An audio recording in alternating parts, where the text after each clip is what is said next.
مساء الخير، ازيكم عاملين ايه؟ انا جاي النهارده اشرح ازاي تركب قفل السلسله في البيت. اعملوا سبسكرايب وتعالوا بينا نشوف. اول حاجه لازم نحضر معانا الحاجات دي. ده قصاج وده قصاج تاني. نحضر قصاجين زي دول كده. في ناس بتسميهم حاجات تانية غير القصاج.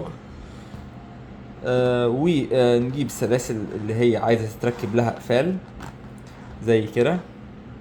السلسله دي عايزه تركب لها قفل، نفس الفكره برضو. السلسله دي عايزه تتركب قفل. تمام. هنبتدي دلوقتي نشرح لكم الاقفال ايه هي.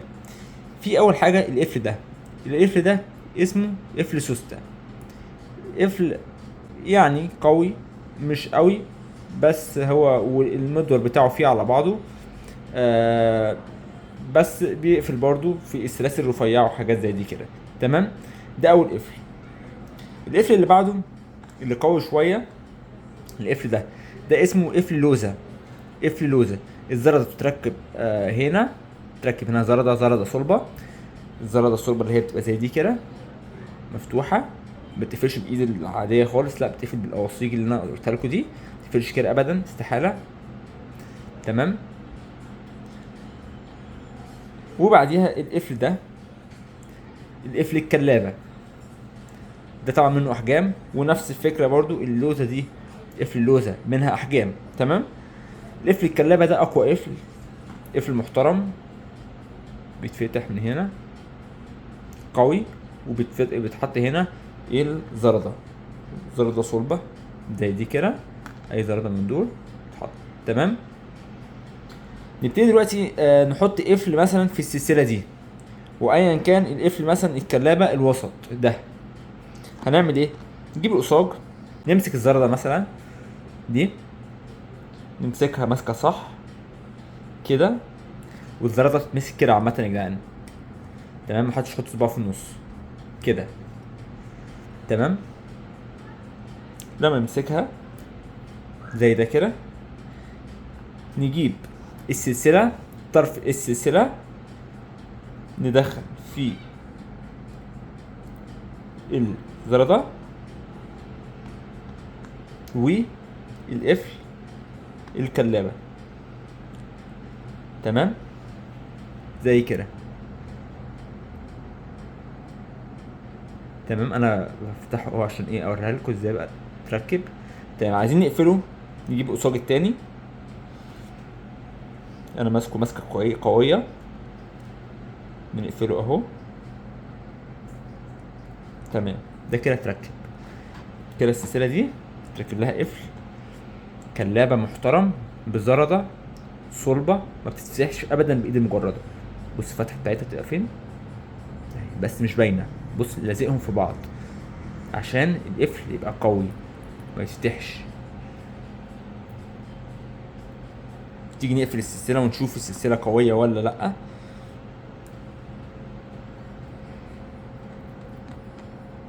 باين انها قوية ولا لأ. قفلتها. قفل محترم. تمام. ده القفل الكلابة عامة. أول حاجة نمسك مثلا القفل التاني مثلا السوسته ده. نفس الفكرة. القفل اللوزة ده يا جماعة زيه بالظبط برضو. بنحط زردة هنا عشان ما نطولش بس الفيديو. نحط الزردة هنا، وفي السلسلة بتبقى الناحية دي، الناحية اللي فيها الدمغة دي هنا، وبتقفل على المدور ده. يعني الزردة بتحط هنا وبتقفل على ده. تمام. هوريكم ازاي بالقفل السوسته. القفل السوسته يا جماعه يعني هو قوي بس مش زي الكلابه ولا زي اللوزه. بيتفتح ازاي ويتقفل ازاي؟ هو بيتمسك بايد، والايد التانية بتمسك بيه القصاج. بنمسك كده بالراحه، بنقفله. تمام. ونفتحه تاني. شفتوا ازاي؟ طبعا هو صلب بس مش نفس صلابة ومش نفس قوة القفل التاني والكلابة اللي ركبناها على السلسلة. طيب ماشي، هنعمل ايه؟ هنجيب الحتة دي، الجزء ده اللي بيتحط فيه السلسلة، ندخلها فيها عادي خالص، ونجيب القصاج نقفل القفل بالراحة لغاية ما تلمس الجنب التاني، خلاص اللي هي بتقولك اللي هي مش تخرج. الاتنين مكبسين في بعض، لامسين بعض عشان ما تخرجش. تمام، زي ما انتوا شايفين برضو قفل قوي مش ضعيف، بس الكلابه اللي وريتهولكوا اقوى بكتير منه. اللي بينهم طبعا القفل اللوزه، هوريكم القفل اللوزه برضو. بصوا اهو، سلسله برضو رفيعه. القفل السوسته ده بيتركب في السلاسل الرفيعه عامه يا جماعه، ما يتركبش في سلسله مثلا زي دي كده تخينه. السلسله التخينه دي تركب فيها القفل الكلابه او قفل اللي قلنا عليه ايه، القفل اللوزه. تمام، عايزين نشوف القفل اللوزه ده هل هو برضو قوي ولا لا، وعايزين نقفله على سلسله. نجيب زردة صلبة زي دي كده برضو، نفتحها بالقصاجين فتح محترم، ندخل فيه القفل،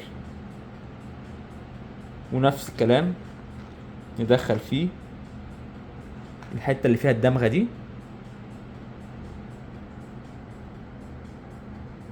تمام، نقفل عليهم قفلة محترمة يكبسوا بعض، بحيث ان انت ما تبينش مكان الفتحة بتاعت الذرة دي فينها اصلا، انت تتوه منها. تمام، بعد كده نقفل السلسلة، وده القفل محكم برضو كويس، القفل الوسط ما بين الكلابة والسوستة. تمام، وبكده اكون قلت لكم معظم الاقفال اللي موجودة، الكلابة والقفل اللوزة وقفل السوستة. التلات اقفال دول قويين طبعا، اقواهم الكلابة بعديها اللوزة بعديها السوستة.